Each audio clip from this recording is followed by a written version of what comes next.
वह रविवार की एक अलसाई सी सुबह थी जब मेरी छोटी बुआ का लड़का किशोर अचानक मुझे फ़ोन किया और बोला कि वह पटना में है और थोड़ी ही देर में मुझसे मिलने और अपनी बेटी श्रुति की शादी का निमंत्रण पत्र देने मेरे घर आ रहा है।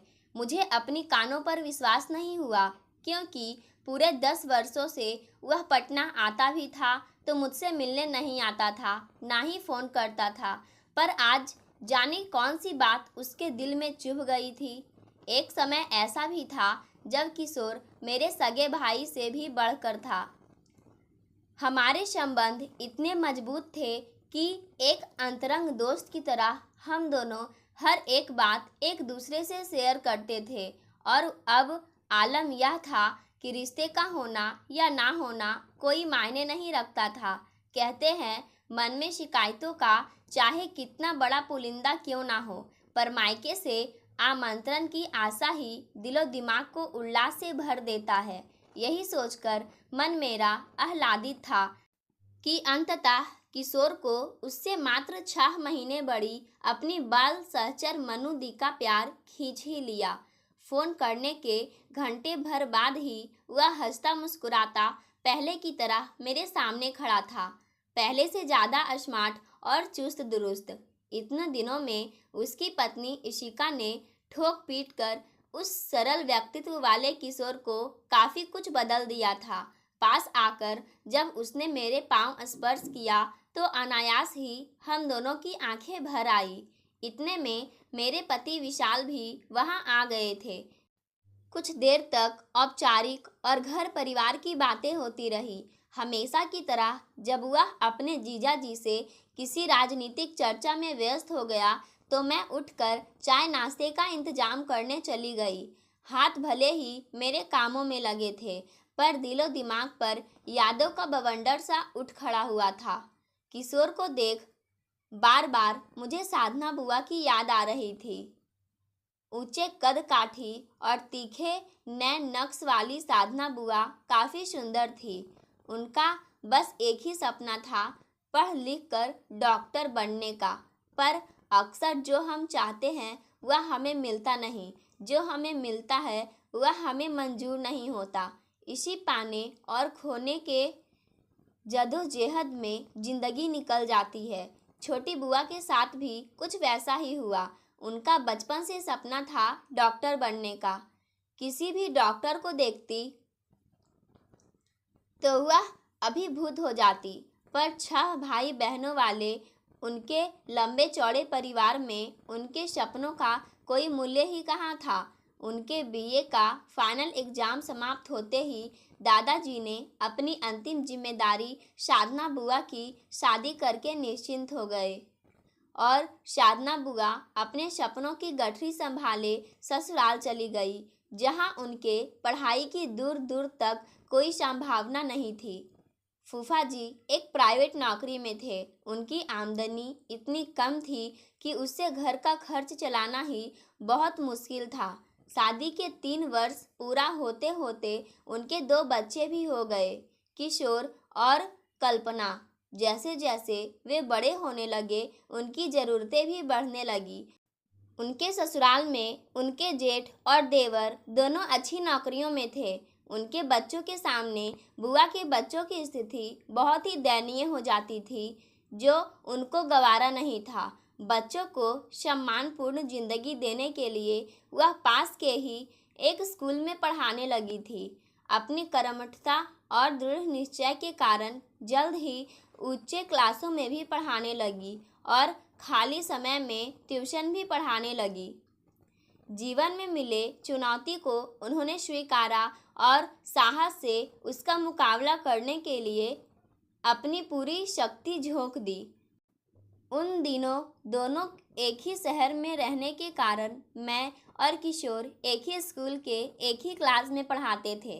किशोर बचपन से ही पढ़ने में काफ़ी तेज था। मेरे नंबर भी बुरे नहीं आते थे, पर लाख कोशिशों के बावजूद नंबरों के मामले में मैं हमेशा उससे पीछे रह जाती। हालांकि वह पढ़ाई में मेरी हर संभव सहायता करता। बीए के बाद हम दोनों ने एमए में नामांकन तो करवाया, पर एक सकारात्मक सोच के साथ यूपीएससी के परीक्षा की तैयारी में जुट गए थे। मैं भी पढ़ लिख कर नौकरी करना चाहती थी, पर पापा ने मौका ही नहीं दिया। अपने सिर का बोझ उतारने के लिए मेरी शादी तय कर आए। पापा का निर्णय हमेशा से निर्णायक होता था, इसलिए कुछ भी कहना बेकार था। शादी के बाद मिली नई नई जिम्मेदारियों को निभाने में मैं इतनी व्यस्त हो गई कि पढ़ाई लिखाई सब भूल गई। तभी एक दिन पता चला कि किशोर आईएएस अधिकारी बन गया है। ट्रेनिंग में जाने के पहले वह मुझसे मिलने भी आया। किशोर का ट्रेनिंग अभी समाप्त भी नहीं हुआ था कि कल्पना को भी मेडिकल में एडमिशन मिल गया। बुआ की खुशी का ठिकाना ना रहा। कभी अपने लिए देखे गए सपने को बेटी ने साकार कर दिखाया था। बच्चों के अभूतपूर्व सफलता ने बुआ की किस्मत पलट दी। वह आर्थिक और मानसिक रूप से समर्थ तो हो गई थी, समाज में उनका मान सम्मान और रुतबा बढ़ गया था। अब तो बुआ अपने जीवन में उग आए नौ पल्लवों को हर उस आदमी को दिखाना चाहती थी जो कभी उन्हें शब्दों के व्यंग बाणों से घायल कर उनका निरादर करते थे। किशोर के लिए अब उनके पास ढेरों रिश्ते आने लगे थे। कभी जिनके दहलीज पर बुआ को कदम रखने की भी हिम्मत नहीं होती थी, अब वही लोग उनके दहलीज पर बैठे उनसे रिश्ता जोड़ने की बातें कर रहे थे, जिससे बच्चों की सफलता का एक शक्ति युक्त अभिमान उनके दिलो दिमाग पर छाने लगा था। उन्होंने यह जानते हुए भी कि किशोर काव्या से प्यार करता है और कभी उन्हें भी काव्या बहू के रूप में पसंद थी, फिर भी उन्होंने किशोर की शादी एक रिटायर्ड आईएएस ऑफिसर की बेटी इशिका से तय करने का मन बना लिया था। जैसे ही किशोर को मालूम हुआ, वह बुरी तरह से झुंझला उठा। माँ, आपको हो क्या गया है? हम लोग निम्न मध्यम वर्गीय परिवार के लोग हैं। सक्सेना साहब की लड़की इशिका कॉन्वेंट से पढ़ी, तेज स्वभाव की, अत्यंत आधुनिक लड़की है। उसकी बोलचाल, खान पान और पहनावा सब हम लोगों से अलग है। खासकर आपकी सोच से उसकी सोच पूरी तरह अलग होगी। आपके कहने पर भी ना वह घूंघट डालेगी, ना ही साड़ी पहनेगी। जानबूझकर आप क्यों अपने पैर पर कुल्हाड़ी मारने को तैयार हैं? आपको तो काव्या जैसी लड़की चाहिए। शायद जाने अनजाने माँ को याद दिला रहा था कि वह काव्या से प्यार करता है। काव्या का नाम सुनते ही बुआ बिदक उठी थी। तुम इस खाम ख्याली में मत रहना कि मैं तुम्हारी शादी काव्या जैसी साधारण लड़की से और उसके जैसे साधारण परिवार में करूँगी। अगर काव्या से शादी हो गई तो लोग कहेंगे, देखो अपनी औकात पर आ गई। मैं इशिका जैसी सर्वगुण संपन्न लड़की से ही तुम्हारी शादी करूँगी। तू चिंता मत कर, मैं उसके साथ एडजस्ट कर लूँगी। अगर तुमने मेरी इच्छा का खून कर काव्या से शादी की बात भी की तो जहर खाकर अपनी जान दे दूंगी। बुआ अच्छी तरह जानती थी कि किशोर उनकी इच्छा के विरुद्ध कभी नहीं जाएगा, क्योंकि उन्होंने अपने बच्चों के लिए जो त्याग किया था वह किसी से छुपी नहीं थी। वही हुआ भी। पहले किशोर मेरी शरण आया। मैंने बुआ को समझाने की बहुत कोशिश की, पर वह किसी भी शर्त पर काव्या को अपनी बहू बनाने के लिए तैयार नहीं हुई।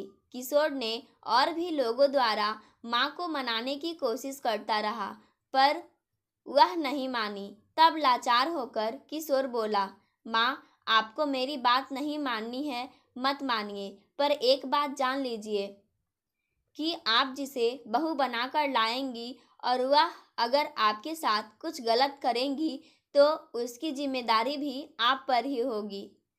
मैं हरगिज आपका साथ नहीं दूंगा। बुआ ने उसकी बातों पर ध्यान दिए बिना खुशी खुशी किशोर की शादी इशिका से तय कर दी। बुआ को हो या ना हो, पर एंगेजमेंट के दिन ही इशिका के घर वालों का नकली औदार्य में मुझे आगत के कदमों की आहट मिल गई थी।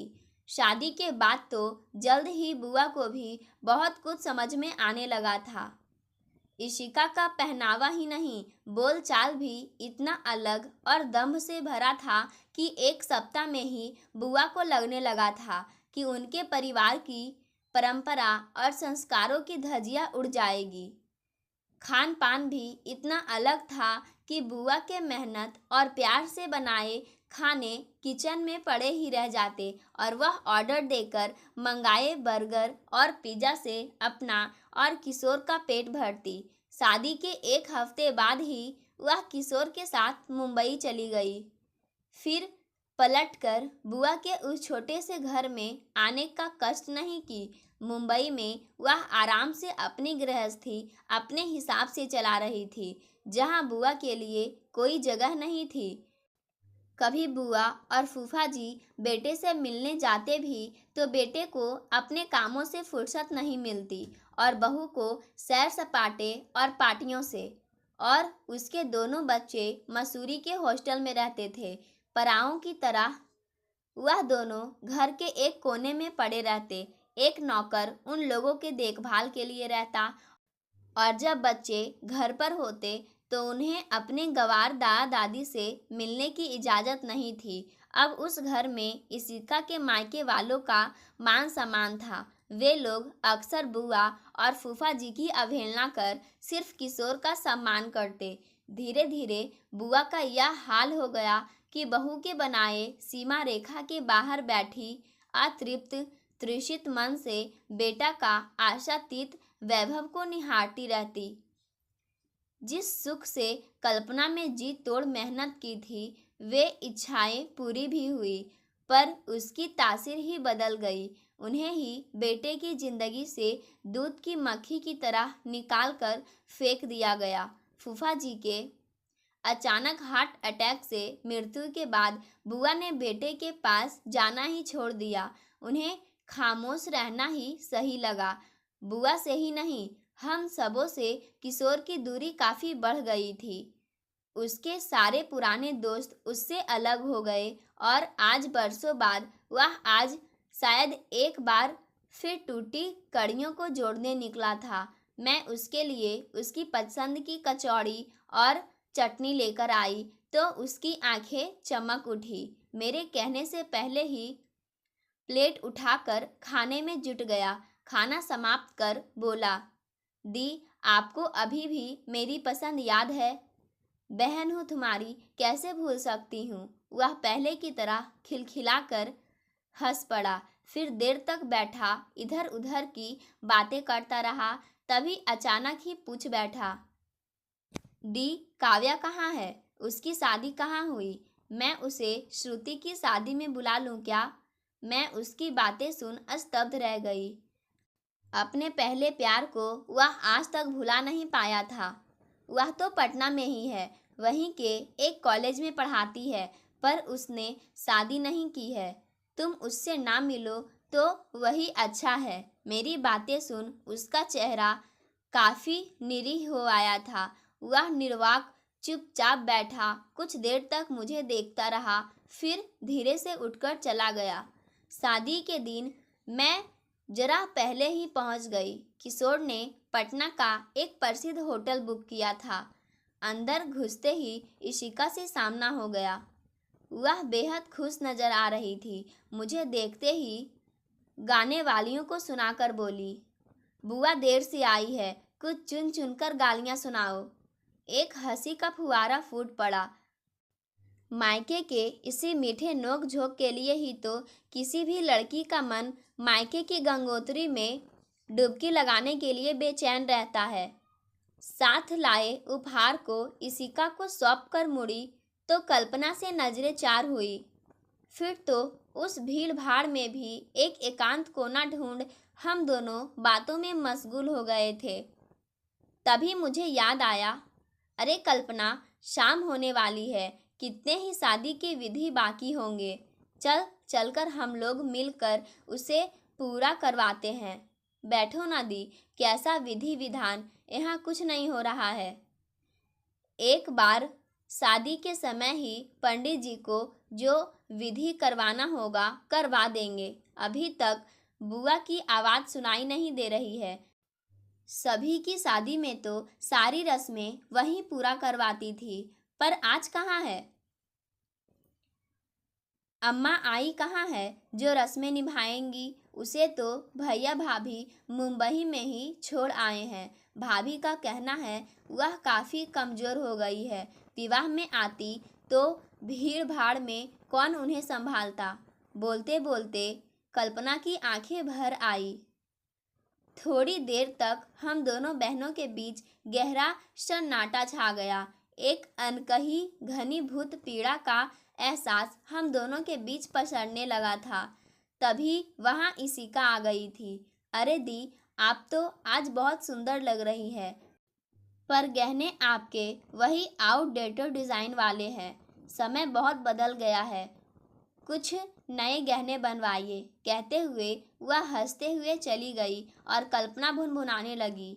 दी, आपने भाभी को देखा? जरा सा मौका मिलते ही हमारे ऊपर गवार होने का लेवल लगा कर चली गई। तभी जाने कहाँ से घूमता फिरता किशोर आकर बैठ गया। मेरी व्यवस्था कैसी लगी दी? बहुत सुंदर। तुम तो शुरू से ही हर काम व्यवस्थित ढंग से करते हो, कहीं कभी कोई भूल नहीं करते। जीवन का सबसे महत्वपूर्ण फैसला ही तो गलत हो गया दी। काश उस दिन माँ की गलत मांग को ही नहीं मानता तो आज मेरे सारे रिश्ते खोखले नहीं होते, ना ही इतनी जिंदगियां बर्बाद होती।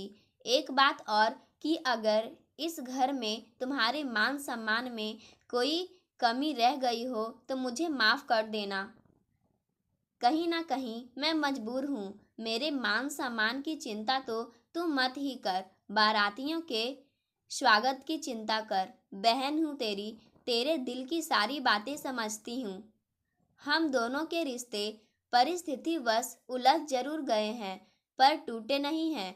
थोड़ी देर में कई लोग किशोर को ढूंढते हुए उसे लेने आ गए और वह अपनी भरी हुई आंखें पोंछता वहां से चला गया।